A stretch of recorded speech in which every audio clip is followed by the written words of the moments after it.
प्रिय श्रद्धालुओं, जय श्री कृष्णा, जय श्री राम, जय श्री राधे राधे, जय श्री महाकाल।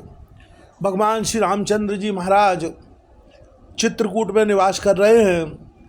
तो उस निवास में जिस जिस प्रकार की स्थितियां घटित हो रही हैं उसका वर्णन करते हुए तुलसीदास जी महाराज लिखते हैं। नाह नेह नित बढ़त बिलो की, हर्षित रहत दिवस जिम को की, सिय मन राम बचन अनुरागा, अवध सहस संबन प्रिय लागा।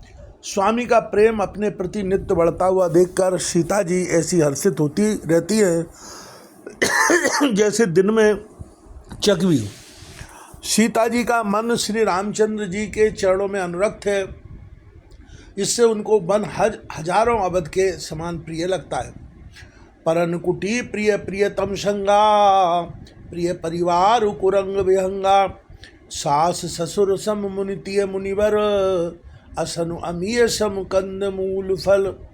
प्रियतम श्री रामचंद्र जी के साथ पर्णकुटी प्यारी लगती है, मृग और पक्षी प्यारे कुटुंबियों के समान लगते हैं, मुनियों की स्त्रियां सास के समान, श्रेष्ठ मुनि ससुर के समान, और कंदमूल फलों का आहार उनको अमृत के समान लगता है।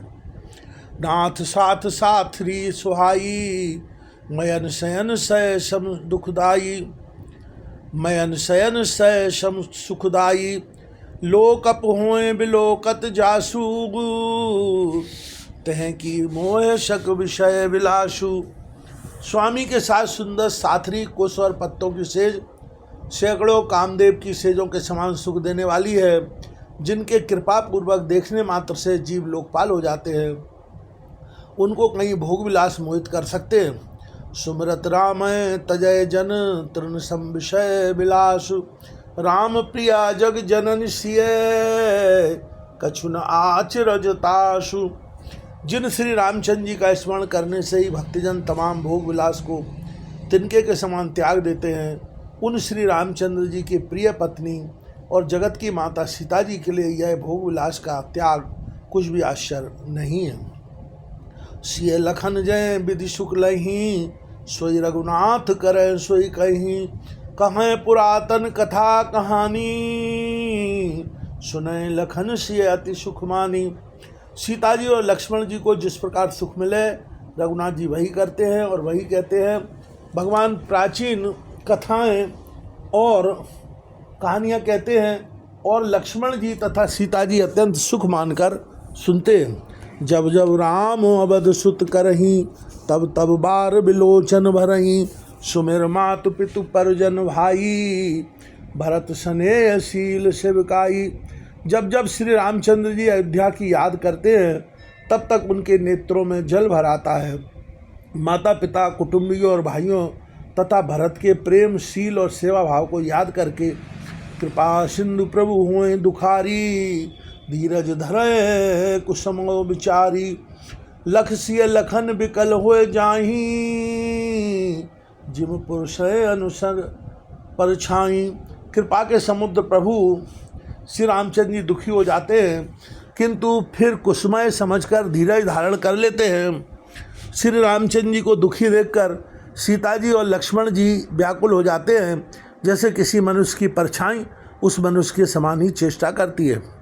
प्रिया बंधुगत लख रघुनंदन, धीर कृपाल भगत उर चंदन, लगे कहन कछु कथा पुनीता, सुन सुख लहें लखन अरुषीता। तब धीर कृपालु और भक्तों के हृदयों को शीतल करने के लिए चंदन रूप रघुकुल को आनंदित करने वाले श्री रामचंद्र जी प्यारी पत्नी और भाई लक्ष्मण की दशा देखकर कुछ पवित्र कथाएं कहने लगते हैं, जिन्हें सुनकर लक्ष्मण जी और सीता जी सुख प्राप्त करते हैं।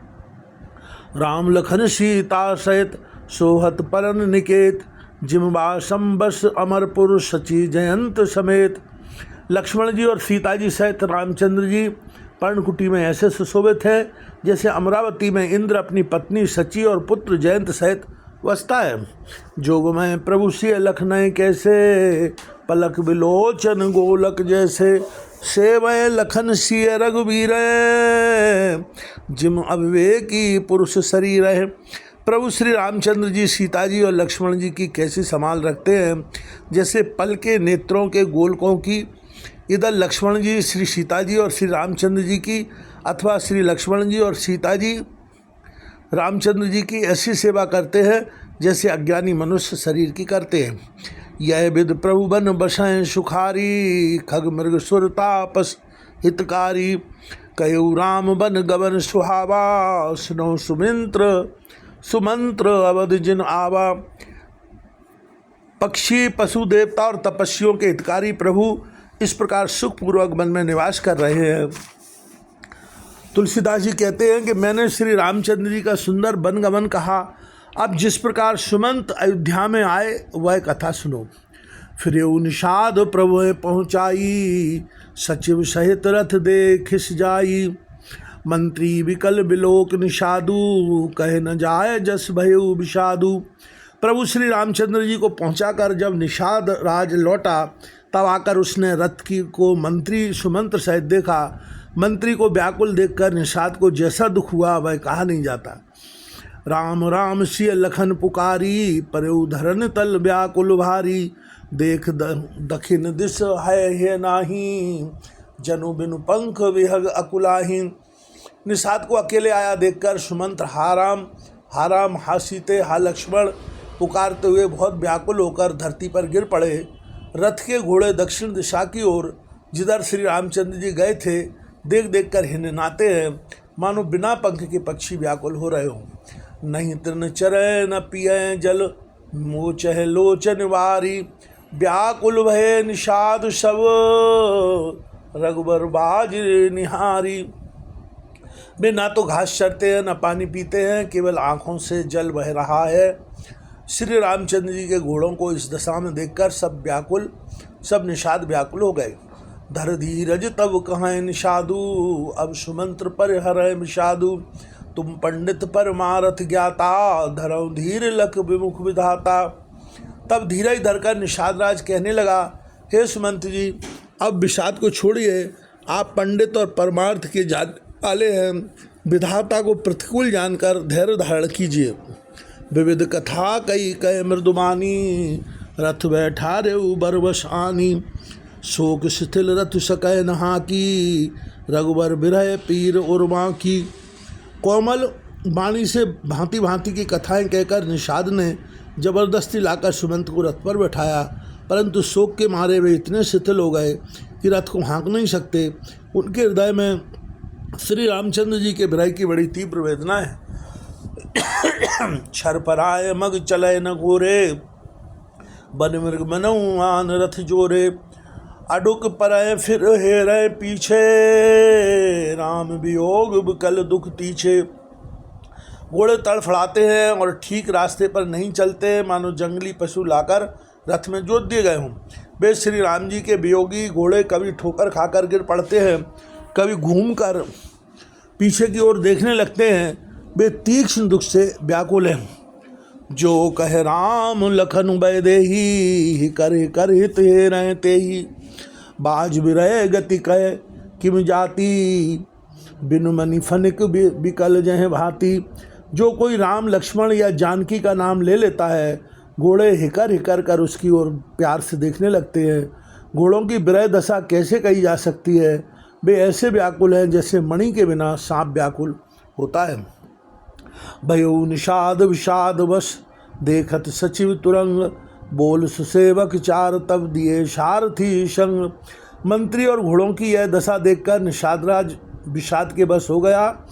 तब उसने अपने 4 उत्तम सेवक बुलाकर सारथी के साथ कर दिए। गोए सारथी फिरऊ पहुँचाई, बिरव विषाद वरन नहीं जाई। चले अवध लई रथ निषादा, होए छनय छन मगन विषादा। निषादराज गोए सारथी सुमंत्र जी को पहुंचाकर विदा करके लौटा। उसके विरह और दुख का वर्णन नहीं किया जा सकता। वे चारों निषाद रथ लेकर अवध को चले। सुमंत और घोड़ों को देखकर वे भी क्षण क्षण भर विषाद में डूबे जाते थे। सोच सुमंत्र विकल दुख दीना, दिख जीवन रघुवीर विहीना।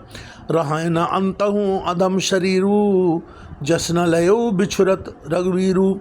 व्याकुल और दुख से दीन हुए सुमंत जी सोचते हैं कि श्री रघुवीर के बिना जीने को धिक्कार है।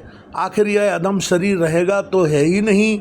अभी श्री रामचंद्र जी के बिछुड़ते ही छूटकर इसने यश क्यों नहीं ले लिया। भय अजस अग भाजन प्राणा, कवन हेतु नहीं करत पयाना। अहाय मंद मन अवसर चूका, अजहू न हृदय होत दोय टूका। वे प्राण अपयश और पाप के भाड़े हो गए। अब वे किस कारण कूच नहीं करते, निकलते नहीं। हाय नीचवन, बड़ा अच्छा है, मौका चूक गया। अब भी तो हृदय के दो टुकड़े नहीं हो जाते।